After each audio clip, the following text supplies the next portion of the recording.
how to choose a marriage partner.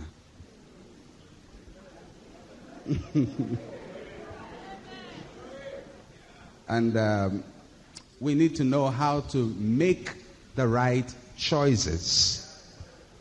Where there are a lot of young men and young women and a lot of people who are desirous to marry. Most times, people get into trouble determining who to marry. And a lot of wrong choices can be made in the church. And no matter how Christian you are, if you make the wrong choice, you are going to have problems. Song of Solomon chapter 1, 16 and 17. In fact, much of my preaching is going to come from Song of Solomon. 16 and 17, it says, "Behold, you are handsome, my beloved. Yes, pleasant. Also, our bed is green. The beams of our houses are cedar, and our rafters of fir." Note the phrase, "Also, our bed is green." The whole book of Song of Solomon is geared towards explaining the love relationship between Solomon and a certain woman whom the Bible describes as a Shulamite woman. The Bible does not specifically make us know who she was, but she seems to be the sweetheart of Solomon. There are indications that that woman was a black woman, for your information. If you read the beginning of chapter 1, you would know that she says, "I am black but beautiful." So there are indications she was a black woman, but that's not what we are dealing with today. That's for your information. But this relationship between Solomon and this woman is presented in the book of Song of Solomon poetically.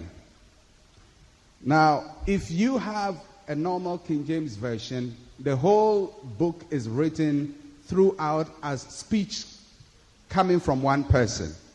But in my Bible, for example, there are better clarifications because the things that are recorded in the Song of Solomon are not one person's speech.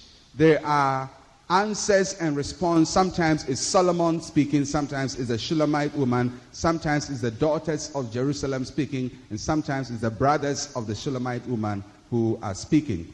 And I would try to make the distinctions for you as I preach. In this particular verse that we read, the one speaking is the woman, the Shulamite woman, because he says, "You are handsome." Now, a man cannot tell a woman, "You are handsome." So it definitely is a woman who is telling the man, "You are handsome." He says, "You are handsome, my beloved. Yes, pleasant. Also, our bed is green."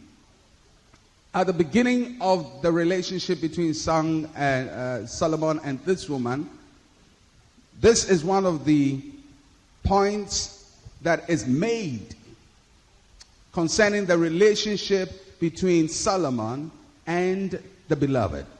They had a green bed. Now, having a green bed has nothing to do with the paint or the polish that was used to make the bed, but it talks about the condition of their relationship. The green bed talks about freshness. It was not a brown bed, it was a green bed, talking about a bed that has not been defiled. In other words, the relationship between Solomon and this woman did not begin with a sexual relationship. It began as a friendship between a man and a woman. At the time Solomon married this woman, they had not had sex before. And so their bed was also described as green. It says the foundation for every relationship between Christians that eventually leads into marriage. For Christians, every relationship must first begin pure and end pure. For the unbeliever, when he gets into a relationship, he does not think of friendship. He first thinks of going to bed. When an unbeliever sees a woman, the first thing he thinks of is somebody he can go to bed with. And when an unbeliever woman sees a man, that's the first thing she sees. Or maybe first she sees a man I can take money from and then do the second thing with him. But in the church, going to bed with somebody is not the primary reason for a relationship. In the church, people should be able to have